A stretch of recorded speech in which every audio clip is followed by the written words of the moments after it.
किस पार्टी में हो? अब की बारी अटल बिहारी। अरे पर मंदिर मस्जिद मुद्दे पर तुम तो राधेश्याम के कान चबा गए थे। डॉक्टर साहब, देश जब संकट की घड़ी में हो तो इससे उसमें या उससे इसमें आ जा सकने की गुंजाइश होनी चाहिए। ये गुंजाइश ही तो लोकतंत्र की ताकत है।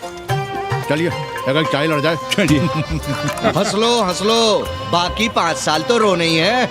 हाँ, तुम्हारी सरकार बन गई तो ये तो होना ही है। तुम लोग पहले थूकते हो और फिर चाटते हो और समझते हो कि देश है चूतिया। कल तक बोलते थे कि काशी और मथुरा हमारे एजेंडे में नहीं है। आज कहते हैं कि अयोध्या में राम मंदिर बनाएंगे। कल को कहेंगे कि कोर्ट कचहरी किसी चीज को नहीं मानते हम। साले कोई दीन ईमान है तुम्हारा? सलाम मियाँ। सलाम सलाम। सब खैरियत तो है? हाँ जी। बैठो। और सुनाओ, क्या हाल चाल है?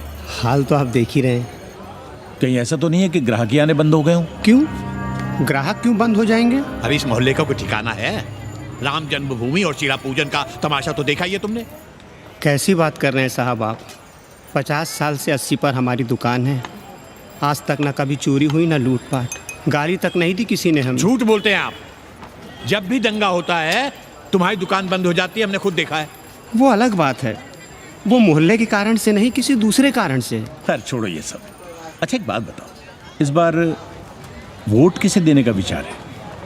आप ही बताइए, किसे दें? अरे इसमें बताने की क्या बात है? इस बार पूरा चुनाव ही सेक्युलर पर हो रहा है। सेकुलर यानी मुस्लिम वोट? ना, सेक्युलर यानी मुसलमानों के हित पर, ईसाइयों के हित पर, हिंदू सांप्रदायिकता के विरुद्ध। मुस्लिम वोट बैंक के अलावा सेकुलर का कोई अर्थ है? और पिछले 50 साल से आप जो ये हिंदू कार्ड भिड़ाए हुए हैं उसका क्या अर्थ है? बुरा मत मानिएगा साहब, मेरी सारी जिंदगी इसी मोहल्ले में बीती है। इसी मोहल्ले के बच्चों के साथ में खेला बड़ा हुआ। यहाँ सभी लोग जानते भी हैं मुझे। रोजी रोटी भी उन्हीं से चलती है, पूरा परिवार चलता है। मैं उनसे अलग नहीं हूँ। मैं वोट उसे ही दूंगा जिसे मोहल्ला देना चाहता है। लेकिन मैं वोट दे भी दूँ तब भी कोई विश्वास नहीं करेगा। बस तकलीफ इसी से होती है। अच्छा मियाँ, चलता हूँ। खुदा हाफिज। खुदा हाफिज। चलो मियाँ। सुन रहे हो राधेश्याम पड़वा? ये है 6 दिसंबर की देन। जो मुसलमान नहीं थे या जिन्हें अपने मुसलमान होने का एहसास तक नहीं था, वे भी मुसलमान हो गए रातों रात। मामूली से मामूली टूटी मस्जिद में भी लाउडस्पीकर लग गया। जिस मस्जिद में कभी नमाज नहीं पढ़ी गई, उससे भी भोर और रात में अजान सुनाई पड़ने लगी। जो नमाज में नियमित नहीं थे, वे भी नियमित हो गए। इस पूरे इलाके में हिंदू से मुसलमान हुए लोगों की कितनी बड़ी तादाद है, वो ये भी जानते हैं कि हम सब एक ही घराने और एक ही परिवार से ताल्लुक रखते हैं। एक जमाने से वे भूमिहारों और ठाकुरों के यहाँ बिना किसी भेदभाव के आते जाते थे।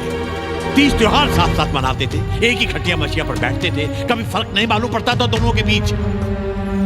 लेकिन चीजें बदल गई राधेश्याम पड़वा। उस घटना के बाद चीजें बदल गई।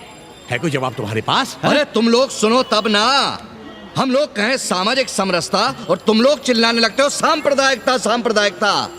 अरे अर्थी को उठाए चल रहे लोग राम राम भी कहें तो तुम्हें सांप्रदायिकता ही सुनाई पड़ती है। तो हम क्या करें? हर हर महादेव।